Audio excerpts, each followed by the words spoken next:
We all wish we had superpowers. We all wish we could do more than we can do. Stan Lee. You're listening to Writing Roots, brought to you by Aspen House Publishing. Welcome to Writing Roots. I'm Leigh. And I'm Leigh Esses. If you could have any superpower, what would it be? Oh, that's a tough one. I think I would love the ability to take superpowers away from one person and give them to another. Just to be the superpower storage facility. I think that would be a lot of fun because then I could choose who I'm giving power to. Interesting. I have always wanted a telekinesis type power. Yes. And or ice powers. Ice powers, huh? Ice powers, yes. Water, ice kind of thing. I'm very much a water person, but I also think it would be really fun to just shoot a spike of ice out of my hand. The villain in the fantasy series I just finished writing has water ice powers, and she does that. There's one moment where she's just seething, watching with fury as something is happening in front of her. And she's creating this icicle and melting the outside and creating it at the same time. And it's a lot of fun. That would be awesome. So we've already talked about magic. What's the difference between superpowers and magic? I would say it's a lot of the limitations. If I am a magic user, I can summon an object to me with this spell.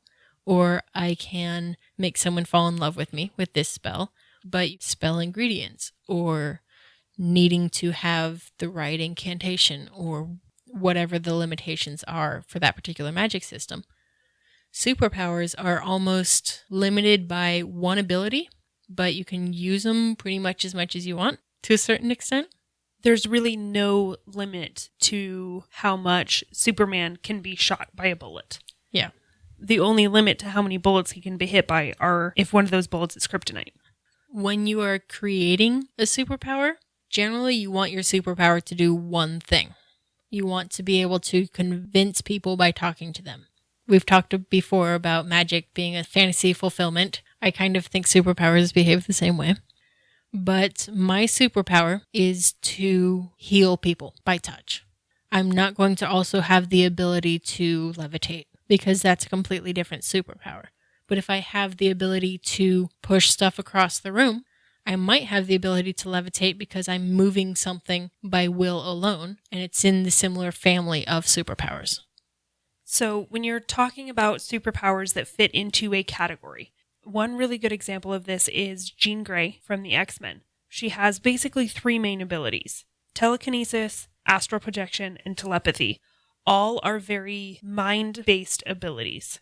Yes. I think the Scarlet Witch is aptly named because she has several different abilities, and it's more of a magic than a superpower.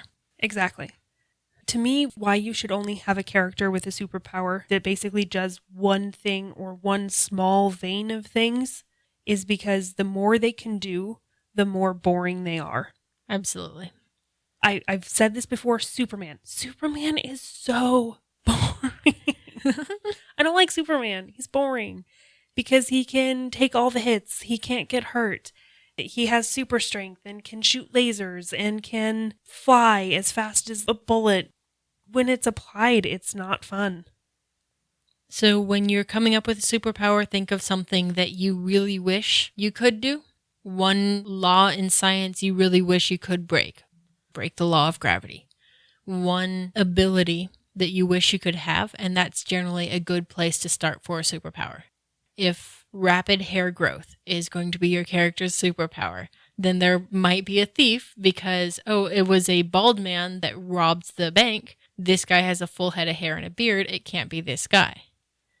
Rapid hair growth is a super lame superpower, but it would be fun. You could do stuff with it, for sure. So another thing when it comes to superpowers, a theme that you will find a lot in books is that the superpower, the ability, corrupts. Yes, and you will find that with good guys and bad guys. You'll see your characters start to slip down this path and have to make the decision to still be a good guy. You'll see that man versus self story often in superhero comics. This is the same reason that most of my fantasy writing ends up being dark fantasy, because when you start giving people power, they become villains. Almost never does my main character have a superpower. So if you look at a lot of your Marvel, a lot of your DC, the reason the person is bad is because they suddenly got this ability, and because of something that happened in their past, that ability is driving them toward destruction. You're going to see some of this power corrupts mentality from the governments a lot. As people with superpowers emerge, the government's going to try to regulate that. You saw that in Civil War, you see that in X-Men, you see that in The Incredibles, where Mr. Incredible has to become an insurance agent because he has to keep his power in secret, because the government sees superpowers as a threat. I also really like this idea that power corrupts because it can give depth to your good guys. One of Brandon Sanderson's young adult novels is Steelheart. The abilities that these people have are what corrupts them to be evil. Like, it is an actual corrupting power. And you have a couple of the protagonists on this team that have these abilities that have to fight every day against this power that is driving them toward trying to become all-powerful and in control of everything. And a lot of bad guys actually start off wanting to do something good. Going back to Marvel, Ultron has a good goal. And I think that's a fun concept for a bad guy. I think Gandalf was very wise when he said, I would use this ring from a desire to do good, but through me, it would wield a power too great and terrible to imagine. Having this power for any one person is a bad idea. That's kind of the idea of a good trope that it's not new, but it's something that you can use in your book to give it depth, to give your characters depth, is this idea that power corrupts. Another thing that you should be considering when you're creating your powers, when you're giving characters abilities, is the good guy versus the bad guy. Yes. Something you should ask yourself as you're creating this world, creating these characters, does your good guys need superpowers? It's much more interesting to have a random person fighting some all-powerful being. That's why when you see Lex Luthor versus Superman, I'm kind of inclined to root for Lex Luthor because he's just a normal guy who's using his wits, his power, and he doesn't have a superpower.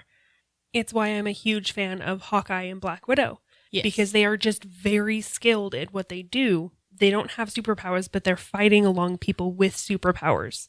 One of my favorite quotes from Stan Lee is, the person who would win a fight is the person that the scriptwriter wants to win. These are fictitious characters, so stop asking boneheaded questions. It's such a great idea because people are like, oh, who would win in a fight? Batman versus Superman. Whoever the author wants to win. Yep. They're pretty equally matched. It just depends on what the story needs. And so you can give your good guy fewer abilities. You can give them the disadvantage because it creates a more interesting story. Make them the underdog. If they're not the underdog, you have a Mary Sue. And when you see, especially a lot of these young adult dystopian, this character is super powerful. That's nice, but they still have to be the underdog. The bad guy has to be even more powerful, which is why I actually do that a lot with age. I will make a character intellectually smart, wise, experienced in the world, but make them older so they're less capable than this young buck who's going to go and destroy the world. Sometimes you will have your superpower define your character. So your person who can create force fields is a protector by nature. Sometimes they should be opposite. So the person who is very good at destroying things just wants to make the world a better place. That's a much more interesting superpower for that character to have.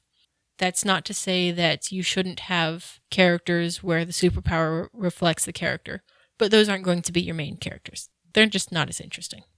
It's very fun for me to read a character who has some kind of conflict with their abilities, who has some kind of moral debate over what they can do. You have Captain America, who is very much do the right thing, be the right person, who has this super strength ability that makes him really adept at killing people. Same with Batman. He's a trained killer, but doesn't want to kill people. So it's this idea, those things create interesting characters and interesting character development for you to work with through your story. That kind of wraps it up for Superpowers specifically. Next episode, we're going to get a little bit more into the weaknesses aspect, which will apply to both superpowers and magic and just general character weaknesses and why that's important for your characters. And it is very important. So until then, Write selfishly. If you have a question or comment for our hosts or a topic you'd like us to cover, send us an email at writingroots@aspenhousepublishing.com or find us on Facebook by searching for Aspen House Publishing.